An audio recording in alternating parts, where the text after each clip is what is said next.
বর্তমানে টিভিতে ইউসুফ জুলেখার নামে একটি সিরিয়াল প্রচারিত হয়। এই সিরিয়ালে নবী রাসূলের চরিত্রে অভিনয় করা হয়, এটা দেখা জায়েজ হবে কিনা? প্রথম কথা হলো, নবী রাসূলের চরিত্রে কোনো মানুষের জন্য অভিনয় করা জায়েজ নাই, এগুলো গুনাহ। সারা দুনিয়াতে ম্যাক্সিমাম উলামায়ে কেরামের উপরে একমত, নবী রাসূলদের চরিত্র এটা অভিনয় করে প্রকাশ করা, এটা নবী রাসূলের শান বেয়াদবি, সব জিনিস নিয়ে হেলাফেলা না।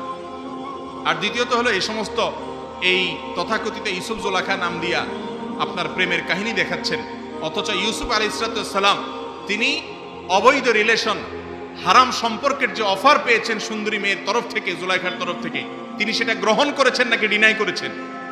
ডিনাই করেছেন।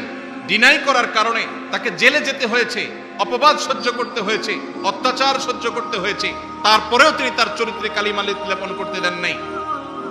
সেই ইউসুফ আলাইহিস সালামের সাথে এই অবৈধ রিলেশনের আপনার অভিনয়, এটা সাজিয়ে যদি মানুষকে দেখানো হয়, এটা নেক্সট সূরাতে শয়তানের অনেক বড় ধোঁকা। যারা মনে করতেছেন নবীর কাহিনী জানতেছি সেজন্য ইউসুফ জুলাইখা দেখতেছি, তারা এর মাধ্যমে সব তো আল্লাহ মাফ করে খাওয়ার প্রশ্নই ওঠে না, বরং কোনো কোনো ক্ষেত্রে অন্য সিনেমা দেখলে যে গুনাহ হবে তার সাথে এখানে বেশি হওয়ার ভয় আছে। কথা কি বুঝাতে পারছি?